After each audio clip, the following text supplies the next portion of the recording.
안녕하세요. 제가 이제 주식하는 것 중에 GKL이라고 하는 주식하고 강원랜드가 있는데요. 최근에 보니까 되게 많이 떨어졌더라고요. 거의 뭐 주가가 1500 뭐 언저리였을 때 가격 정도로 내려갔습니다. 뭐 중국 관련한 관광의 특수 이런 것들 때문에 괜찮아질 거다라고 봤는데 실제로는 그러지 못했던 거죠. 강원랜드 같은 경우는 대려 해외여행을 되게 많이 가니까 내수에서 카지노 하는 사람들의 인구가 줄어서 기대한 만큼의 실적이 안 나와서 저렇게 주가가 낮아졌다고 합니다. 참 주식은 희한한 것 같습니다. 왜냐, 흑자가 분명히 났어요. 근데 기대한 흑자보다 덜 났다고 저렇게 주가가 떨어진다는 거 보면 저게 뭔가 싶은 거죠. 그런 거 볼 때 주식은 실제로 실질적인 실적하고는 좀 괴리감이 있는 것 같습니다. 물론 실적과 주식의 주가는 개와 주인하고 똑같다라고 앙드레 코스텔라니가 얘기했죠. 뭐 그게 맞는지 틀린지 모르겠지만 확실한 건 뭐 그 변동폭의 차이는 있는 것 같습니다. 시점의 차이는 분명히 있다라고 이제 저는 보는 거고요. 확실한 건 뭐다? 확실한 건 결국에는 실적에 따라간다라는 거죠. 공부를 잘해야 좋은 대학에 갈 수 있는 거지. 뭐 운 좋게 여행으로 뭔가 하나씩 둘씩 얻는 게 계속될 수는 없다라는 거죠. 그게 결국에 진리인 것 같습니다. 우리가 살아가는 인생도 마찬가지 같습니다.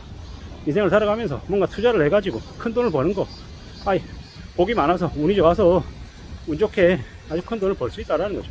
하지만 그걸 벌어서 유지하고 계속 가져가는 거냐, 가냐 아니면 못하냐는 또 별개의 얘기 같습니다. 큰 돈을 한 방에 빵 벌었어요. 뭐 예를 들어서 1억 넣어가지고 주식으로 한 3배 벌어서 한 3억 벌었다 쳐보자고요. 그러면 3억 벌었으면 여기 수익이 생겼잖아요. 좋죠. 근데 그 다음은요, 그 다음에 절대로 안 한다라고 하면 그러면 번 2억을 가지고 이렇게 살면 되는 거예요. 근데 사람 마음이 그렇지 않다라는 거죠. 한번 맛을 보면 그 다음 또 그 다음 그 다음을 또 바라게 돼 있다라는 거죠. 그게 무서운 거다라는 겁니다. 요새 보면 주식 보면은 주식 증권사에서 계좌 개설하면 2만원 주고 해외 주식 사면 3만원 준다고 막 얘기합니다.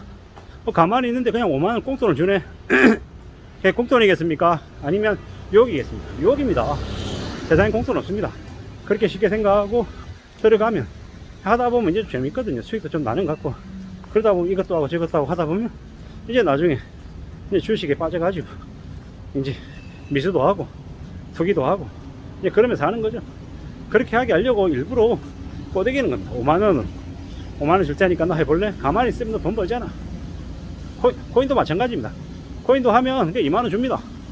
뭐 돈 준다 그러는데, 세상에 돈 준다 그러는데 안 하기가 쉽냐고요. 어렵죠. 그런 것도 많습니다. 저기 뭐 어떤 분양, 이제 오피스텔 분양하고 있는 것들 있잖아요. 뭐라 그러냐면 그냥 방문만 하면 상품권 10만원 준답니다. 롯데 상품 10만원. 방문만 했는데 롯데 상품 10만원 준다. 10만원이면 보통 웬만한 사람들 어디 가서 일하면 하루 일당이 10만원 될까 말까 하는데 10만원을 그냥 준다고요? 그게 그냥 아니죠. 분명히 대가가 있는 거죠. 그만큼의 대가를 지불해야 되는 거죠. 우리가 누군가한테 밥을 얻어먹으면 밥 뭐 만원짜리 얻어먹었다고 치자고요.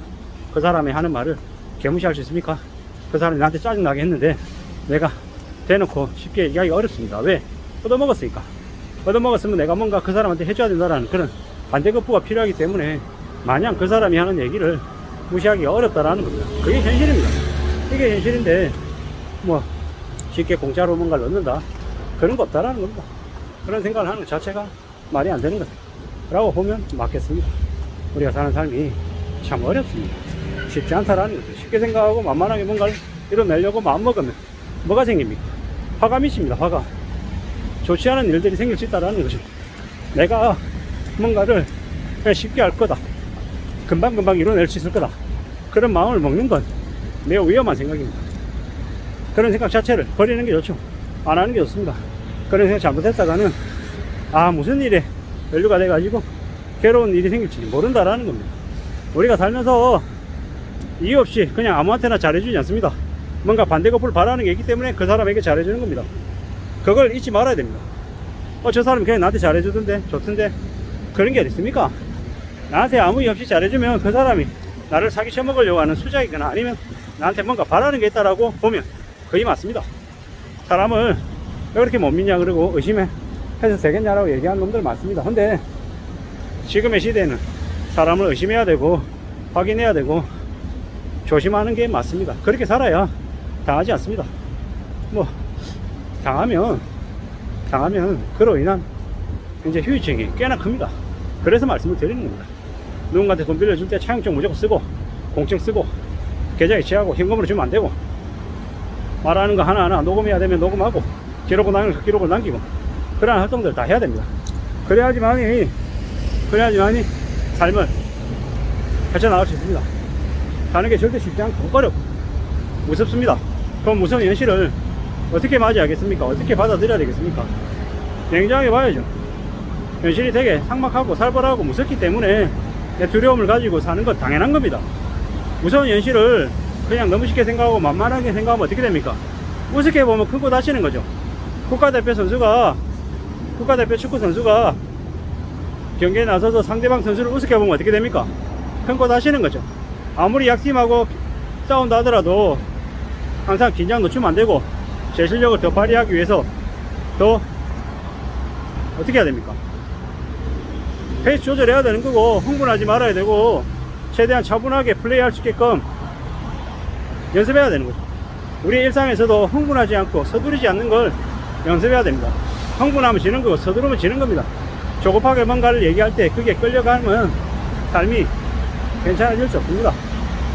조급하게 끌려다니고 뭐 휘둘리고 이러면 인생은 그냥 개차 안 된다라고 보면 거의 맞습니다.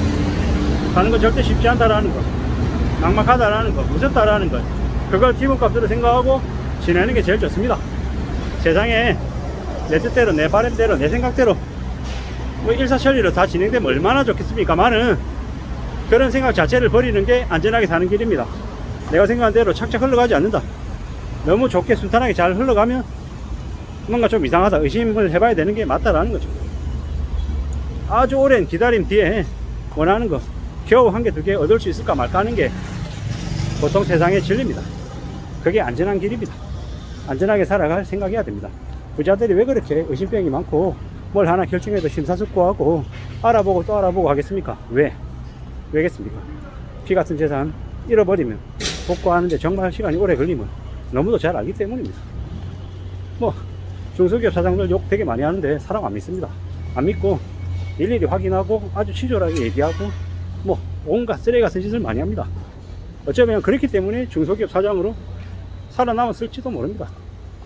뭐 그 정도로 물론 그렇게 살아야 된다고 얘기하려는 게 아니라 그만큼 살기 어려운 세상이다 라는 걸 말씀드리고 싶었던 겁니다. 사는 게 쉽지 않기 때문에 당하지 않기 위해서 더 엎드려야 되고 더 낮은 자세로 지내야 되고 더 기다릴 줄 알아야 되고 더 천천히 움직일 생각해야 됩니다.